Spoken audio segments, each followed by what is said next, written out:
ஒரு வீடியோ போடுறேன் பாருங்கள். இன்னைக்கு காலையில் 2 பெண்கள் ஒரு நோட் எடுத்துக்கிட்டு நாய் வளர்க்குறீங்களா, தெருநாய்க்கெல்லாம் சாப்பாடு போடுறீங்களான்னு கேட்டுக்கிட்டு வந்தாங்க. டவுன்ஷிப்பில் அனுப்பி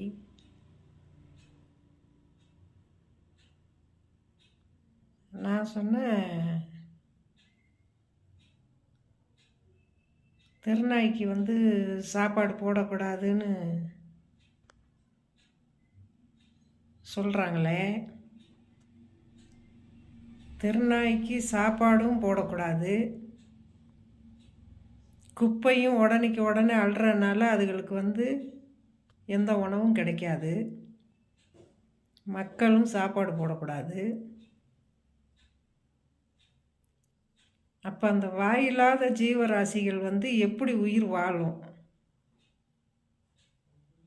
இது கவர்மெண்ட்டும் ஒரு நடவடிக்கை எடுத்து ஒருவேளை சாப்பாடாவது அதுக்கு போட்டாதான் அதுகளுக்கு பசி இல்லாமல் வெறி பிடிக்காமல்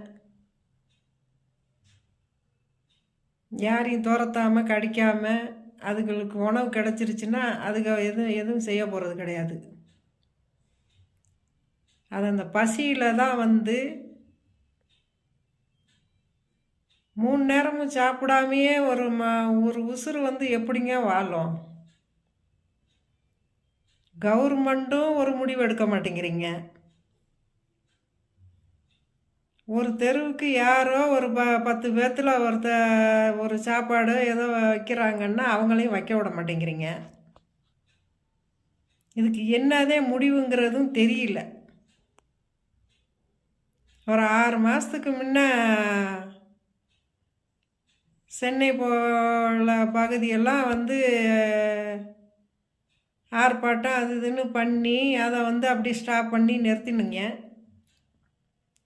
இப்போ இந்த கொடைக்கானலில் இப்போ நாய் பிடிக்காத ஒரு மனிதர்கள் ஒரு 10 பேர்